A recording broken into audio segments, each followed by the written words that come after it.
Hey you and welcome folks, my name is Mike. Come in and sit down around the campfire as we get into part 2 of The Anthill Kids. In part 1 we looked into the upbringing of Roche Thoreau, born into a French-Canadian family, son of, incest. And his mom believed he would be a man of God, one of them, huh? And he would be, I guess, just not necessarily in the way that she was thinking.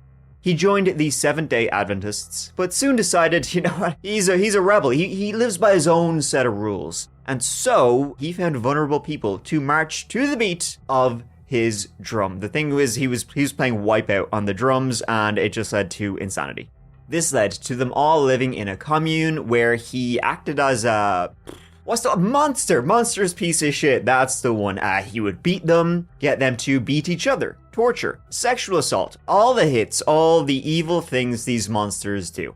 While on the outside, however, they were this charming little community who lived off the land. These quaint people with kooky beliefs. That's what everybody was thinking. However, that thinking would change when he ordered one of his cultists, Guy Veer, to beat a 2-year-old boy half to death. Then Roche, he did the other half. And then the guy who did the beating, Guy Veer, he had his balls chopped off for good measure. The authorities, they eventually discovered the entire affair, and Roche went away for a whopping year and a bit. Honestly, it's quite crazy. And when he was released from prison in February 1984, the cult was right there waiting for him. That's where we will pick up as we get into part 2. And this is when the Anthill Kids, they get that name. And folks, before we do dive into this, real trigger warning, content warning, all the warnings, because this is going to get really disturbing. Roche liked to do surgery, and surgery he did. After the promises of no more violence and a return to their peaceful ways, all those promises were made to the authorities, hey, yeah, right, wink wink. The group quickly relocated to a new settlement on May 2nd, 1984, this time near Burnt River in Victoria County, Ontario. Once again, the commune members were set to work building a small village, like they previously had. Roche, deciding that he now wanted to be called Rock, and not Moses anymore, he put his minions to work 24/7 on building an A-frame cabin, a 2-story house, a bakery, a maple sugar shack, a smokehouse, a root cellar, and another building he called a sanctuary, where he would commune with God, yapping away with God, as you do. All of this was to be built by the 3 men and 9 women, or 3 of those women were pregnant, all while they looked after the 10 children at the camp. Roche, of course, did absolutely sweet fuck all to help with anything. Once again, citing his many non-existent illnesses as the reason, and once again, the group set themselves up as a quaint tourist attraction, just as they had before.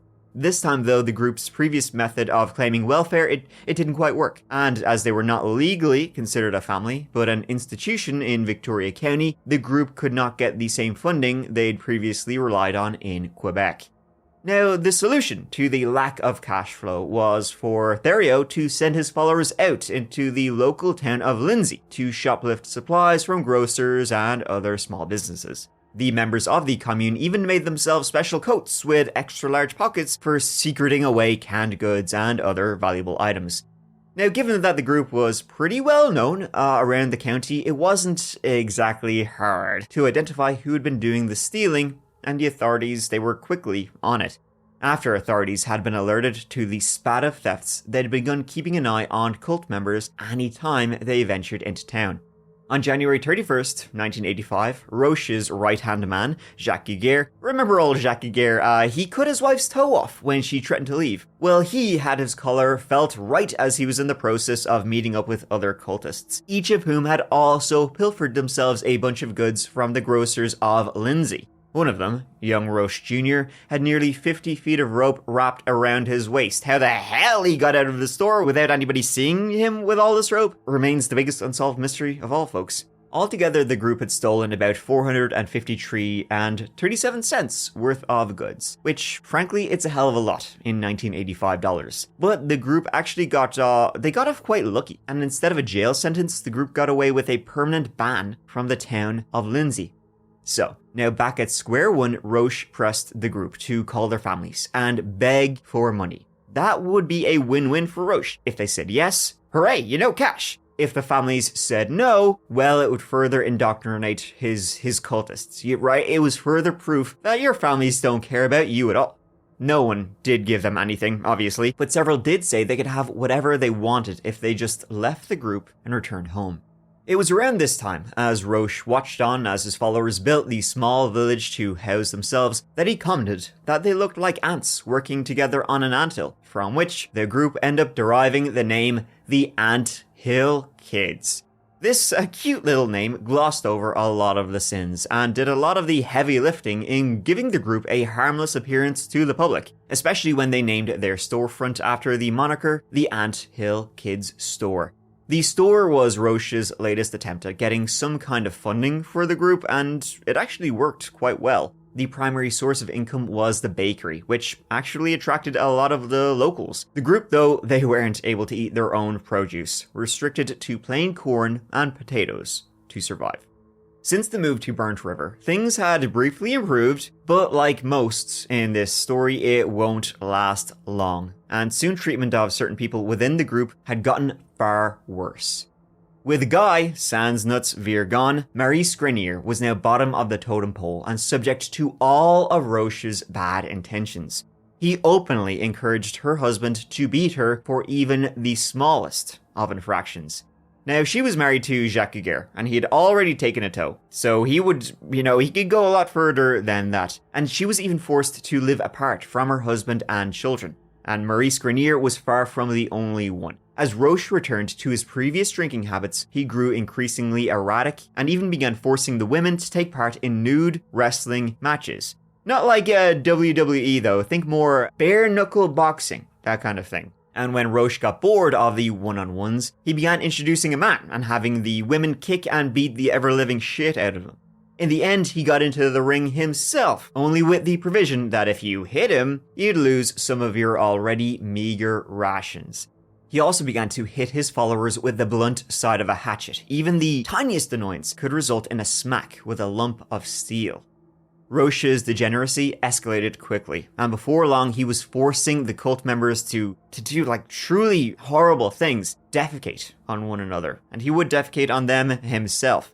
On one occasion, he cut Jacques Guiguer's neck with a broken piece of glass, and then ordered him to be circumcised. And as soon as Roche sobered up the next morning, he would cry and sob, pleading for God's forgiveness. He did this all the time, and his followers saw this as sincere, even though he would go back to steaming drunk again and repeat the disturbing and horrifying abuse against them.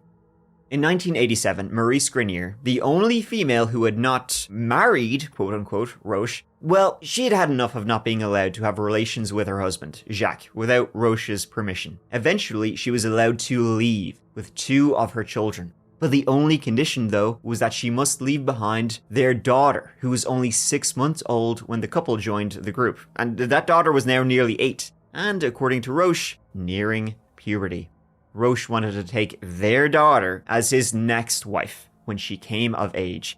But Maurice, desperate, she took the opportunity and she left. She hadn't given up on her 8-year-old daughter, though, and began legal action to get back custody of the girl. Fortunately for Maurice, the County Children Aid Society, or CCAS, they'd been keeping a very tight eye on developments coming out of the commune ever since the death of baby Eleazar. Baby Eleazar had been found a few years earlier, in January 1985, dead in the commune at only 5 months old. The death was written down as sudden infant death syndrome, SIDS, though, coincidentally, Roche was also very good friends with the medical examiner. Now, Maurice's testimony to the CCAS about the Anthill kids and her actual kids, it revealed the truth about the 2-tier system of raising children within the group. Those who were fathered by Roche were treated well. All others were treated like slaves, and worse, like they were treated like animals. And when I say, I mean that literally. They were even forced to crawl on all fours, and other members of the group were not allowed to talk to them. Maurice revealed a time when Roche had even held 2 of the women's infant children over a fire and forced their mothers to beg for their lives, or else he would throw one of them in. Though shocking, it was exactly what the CCAS needed to be able to hear in order to go in and remove children from the commune. And when they did, the state of the kids, it was awful. Some had been held in barn-like conditions. Many of them had rotten teeth and untreated illnesses. When the children had misbehaved, Roche would nail them to a tree by their clothes and tell the other children to stone them and beat them. And none of the children had any level of education. This was a life of torture. All they knew was what Roche had taught them and nothing more. As the children were assessed, they too began to tell stories and reveal details of the horrors of daily life in the commune. The worst came when Roche's version of sex education was revealed, and well, folks, I'm sure you can use your imagination. I'm not going to go into a whole lot more detail than that, other than to say it involved a variety of very disturbing things, including strange rituals involving sex acts, and how Roche and his teenage son, Roche Jr., had them engaged in various occult and, well, straight up sexual acts. However, the county coming in and taking the children from the Anthill kids, well, that wasn't without objection, but not objections from the Anthill kids. See, some fellow francophones, well, they were outraged. They saw this as an assault on the French-speaking community, and it was totally born out of prejudice rather than evidence. They're going after the French-speaking members in Canada. These guys are innocent people living a quaint life in the commune. All that's made up, they just don't like French people. That was basically how it was seen, but I don't think anybody really believed that, and the CCAS were eventually able to successfully petition the court to have the children made wards of the state, and their parents were refused visitation. Though Roche was now well on their radar, the CCAS and other authorities still didn't have enough to pursue criminal charges, which is... Man, this is some bullshit! Move this man! Over the next few months, Roche would have several small run-ins with the law, but nothing significant enough to warrant a real jail sentence. And to make matters worse, he had also begun to cozy up to some powerful folk in the Latter-day Saints community. People with some real, political power, enough to make the authorities know that they needed to get all their ducks in a row before going after Roche Thoreau and the Anthill kids. And now a quick word from today's sponsor, folks. It's time for the holidays in 2025, and this time of year can be stressful and expensive. Your credit card can get red hot with how much it's used, in and out, in and out. From presents to dinners to travel, it's money, money, money. My dad always says, January, it's a hungry month, and the next paycheck can be pretty far away. So there's no better time to take control of your finances as we look ahead into 2026. Rocket Money is a personal finance app that helps find and cancel your unwanted subscriptions. It monitors your spending and it helps lower your bills so you can grow your savings. Now, managing your finances, it takes time. Canceling old subscriptions, tracking expenses, sticking to a budget. Luckily, Rocket Money does the heavy lifting for you, automatically finding you ways to save and simplifying the process. Less stress, more free time, and a clear path towards financial freedom. All in one app. If you've got a goal you'd like to save for, maybe that summer vacation, Rocket Money can analyze your accounts to find the best time each month to put extra money aside. You'll get alerts if your bills increase in price, if there's unusual activity in your accounts, if you're close to going over budget, and even when you're doing a good job. Keep it up. Rocket Money shows all your expenses in one place, including subscriptions you forgot about. If you see a subscription you no longer want or use, Rocket Money will help you cancel it with just a few taps. Rocket Money has saved users over $2.5 billion, including over 880 million in canceled subscriptions alone. Their 10 million members save up to $740 a year when they use all of the app's premium features. So cancel your unwanted subscriptions and reach your financial goals faster with Rocket Money. Go to rocketmoney.com/thatchapterpod today. That's rocketmoney.com/thatchapterpod. rocketmoney.com/thatchapterpod. Thank you so much to Rocket Money for sponsoring the That Chapter podcast. Now let's get back to it. Meanwhile, inside the commune, things hadn't improved at all, if you can believe it. Thoreau's drinking had worsened, and without the children, the other adults were now taking the blunt side of his hatchet. On one occasion, he lost his temper with Claude Ouellette over a small matter that nobody could even remember why. They couldn't remember what he had done. But regardless, Roche ordered that the man must have an elastic band tied around his ball sack, and then left him that way until, after keeping it on overnight, Claude's pain became so great and his balls were so swollen he couldn't remove the elastic band. Roche had a great answer for this, and it's what his answer has been every time something goes wrong. Surgery. Roche took a razor and cut open Claude's scrotum, extracted one of his testicles, and cut it out before using a blazing hot piece of iron to cauterize the wound. When it was done, Roche had the other members vote on whether or not the now single-balled Claude should be stoned to death for offending God.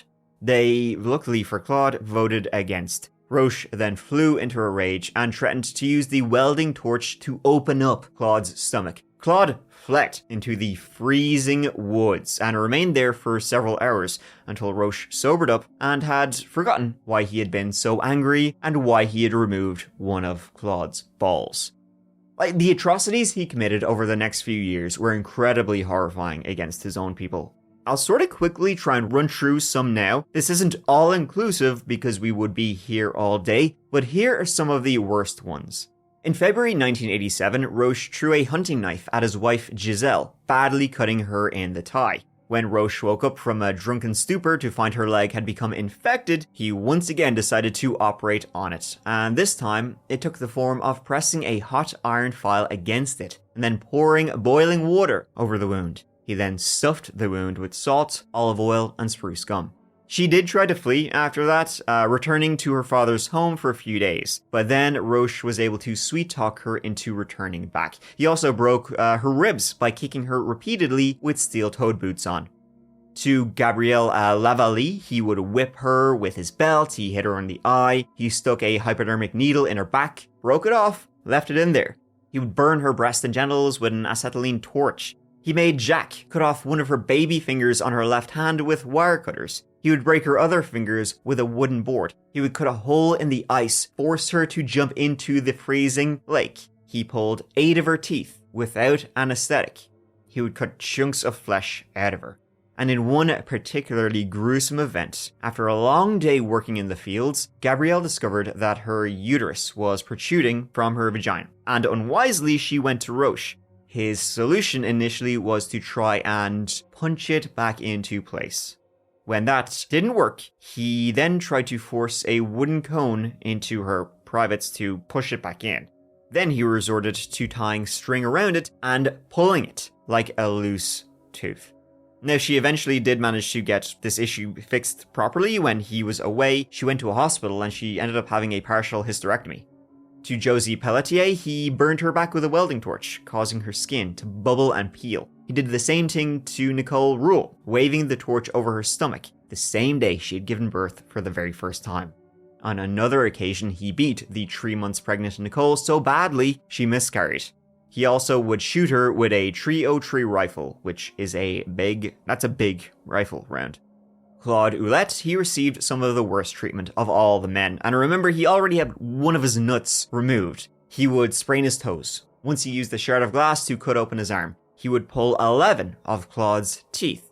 Once he forced Gabrielle to break Claude's legs with a sledgehammer to prove loyalty to him.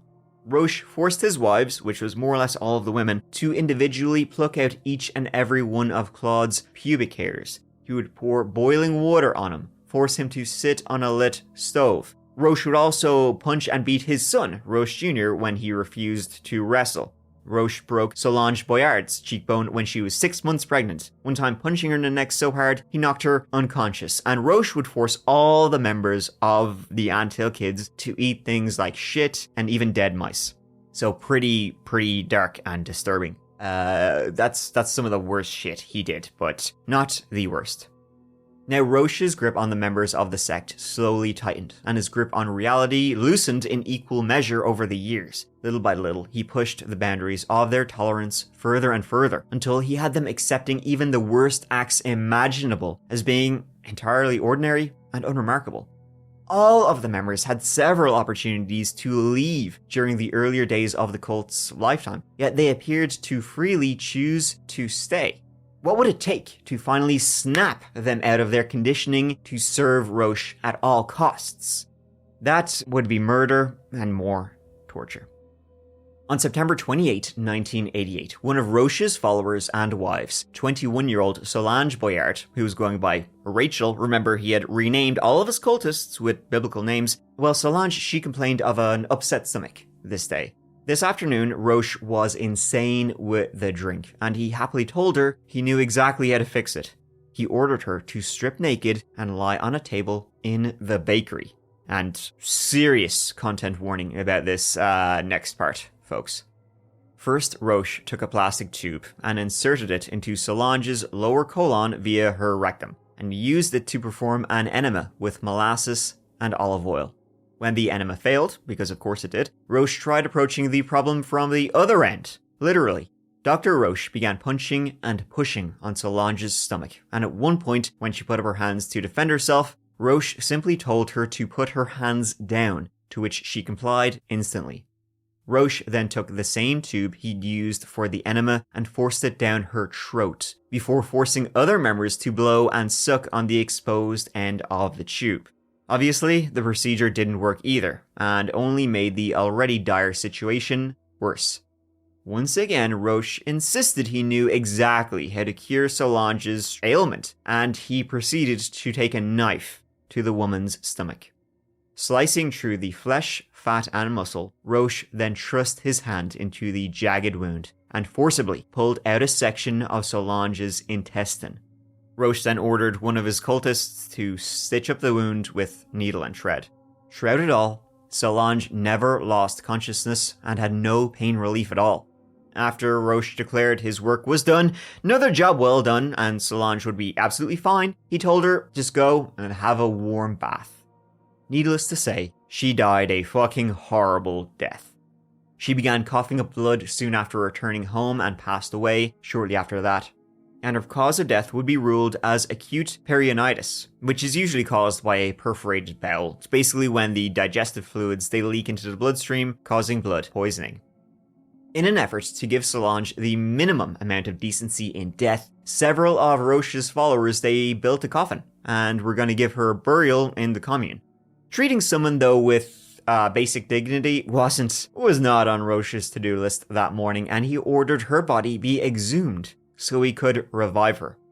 The revival, it took the form of ordering a hole be drilled into her skull so that Roche could, and hold on once again, ejaculate into the hole onto her brain, which he believed would bring Solange back to life. Can I shock you folks? It didn't work. If you can believe it, it did not work. And whether he believed it would, or if he just was doing it for his own sick, sadistic pleasure, that's up for debate. He also encouraged the other lads in the group to do the very same. What remained of Solange's body was then reburied just outside of the commune, but not before Roche removed one of her ribs, which he then carried around with him in a leather pouch or around his neck, depending on the source. He also kept a jar of some of her ashes in his sanctuary room. According to some of his followers, Roche would regularly jerk off into the jar of ashes.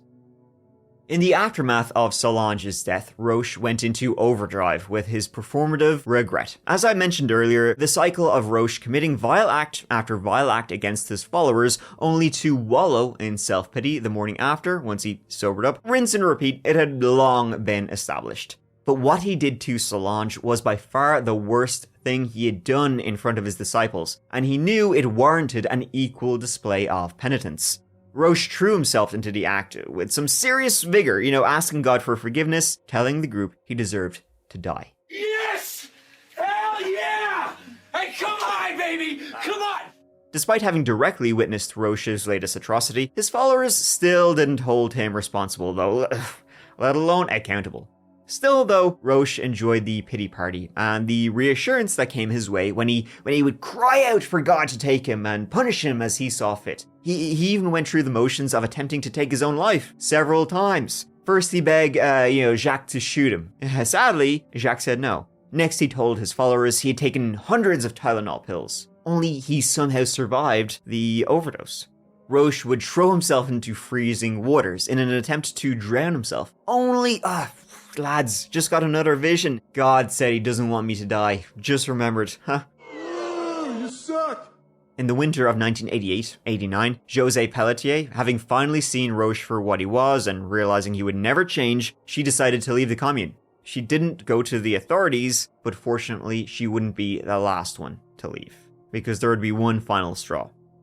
Outside of those who died, Gabrielle Lavallee suffered some of the worst of the abuse, and the pinnacle for that came when Roche discovered her latest attempt to leave. This was in July '89. Under the pretense of helping heal Gabrielle's remaining pinky finger, because remember the other one had been taken, Roche had her place her hand on a wooden table in the kitchen of the bakery. He then jammed a hunting knife through her hand, pinning her to the table. With Gabrielle literally stuck in place, Roche casually and coldly went to get himself another beer as she bled profusely. Roche enjoyed his cold one, and then he began to notice Gabrielle's arm had begun to turn blue, and he glibly made a comment about it not looking good. Then he fetched another knife and began to cut and hack at her arm below the shoulder above the elbow. All the while, Gabrielle remained completely conscious and lucid, with no pain relief or anesthesia of any kind.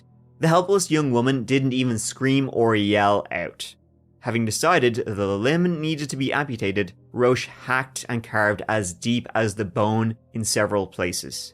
Only, he was too drunk to finish the procedure and called on another to help him finish the job.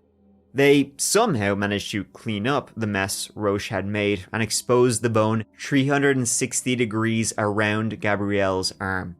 Roche then took over once again, this time choosing a blunt cleaver as his tool of choice. He smashed the cleaver into the exposed bone, finally detaching Gabrielle's arm completely. The next day, Gabrielle actually took herself to a women's shelter, but would end up returning to the commune after Roche and Jacques persuaded her it's the only safe place for her. A couple of days later, Roche discovered that Gabrielle's crudely amputated arm had become infected and showed signs of gangrene. Roche then used scissors to cut away the affected flesh, and even cut a lump of flesh out of her breast, which had nothing to do with anything. Roche struck her in the head with an axe. Worried he might kill her, Gabrielle took the usual course of action. She fled for the woods around the camp. Being outside for 2 days with several open wounds, her head, her breast, her arm, and active infections in about the worst way possible, while being outside of the camp, Gabrielle found that insects had actually laid larvae into the head wound she had. When she finally relented and returned to Roche at the cabin, he discovered her situation and decided what he always decides. He needed to operate. Roche sent Jacques out to fetch a section of an old drive shaft, which Roche then heated red hot. But he was so drunk that he repeatedly dropped the glowing red metal shaft against her skin, nowhere near the actual wound. How her body hadn't given up after that amount of trauma is simply unknowable. It was only after having one of her arms cut off that Gabrielle Lavallee was finally able to flee the commune for good. On August 16, 1989, she finally went to a hospital. But even after she was physically no longer at the commune, psychologically it took a lot longer, and a lot of work with authorities and medical professionals in order for her to get to the point she could openly discuss the abuse she'd experienced. She was so conditioned to protect Roche and the group that when she first arrived to the hospital, sans arm, she gave the doctors and staff a made-up tale about how she accidentally lost the arm. It just fell off. I don't know what happened. But the evidence clearly showed that she had been tortured, and it was far from an accident. Her eventual vivid and explicit descriptions of the violence she had both witnessed and experienced shocked even the most hardened and conditioned of police, doctors, and support staff. Gabrielle's explanation of what had happened to her and Roche's 5-month-old son, Elazar Lavallee, was among the most depressing and shocking of all. On the snowy morning of January 26, 1985, Gabrielle admitted she had put Elazar outside in a wheelbarrow in the freezing Canadian winter. It would have been minus 10 degrees Celsius, 14 degrees Fahrenheit. Less than 2 hours later, the 5-month-old was dead. Now, since he had been born, Elazar had been the victim of his father's wrath and ire. Roche said the child bore the mark of the devil, and he would frequently beat the baby. Gabrielle wasn't trying to be cruel when she left him outside to die. In her mind, it was a mercy. And the death of the child, though, it hadn't been investigated at the time because the coroner, Al Lackey, was a friend of Roche's and had simply written down the cause of death as sudden infant death syndrome. It was 3 days after she finally told her story that officers arrived at the cult's camp to serve an arrest warrant for assault and take Roche into custody. Unfortunately, Roche and Jacques, along with Chantal Labrie and Nicole Roule, plus 2 of the youngest babies the group had managed to hide when all of the kids had been taken, they'd actually fled Quebec. Only 4 people were there at the commune. All the others had fled, returning home to their families, having seen the horrors of what Roche did to Gabrielle, and could very easily do to them next. Roche remained a wanted man for almost 6 weeks before he was finally taken into custody. And it wasn't until the same day Roche was apprehended, October 6th, 1989, that authorities discovered what had happened to Solange, her torture and murder. Justice was eventually served, but it was far from complete. For the assault on Gabrielle that ended with her losing her arm, everyone pleaded guilty and received varying sentences.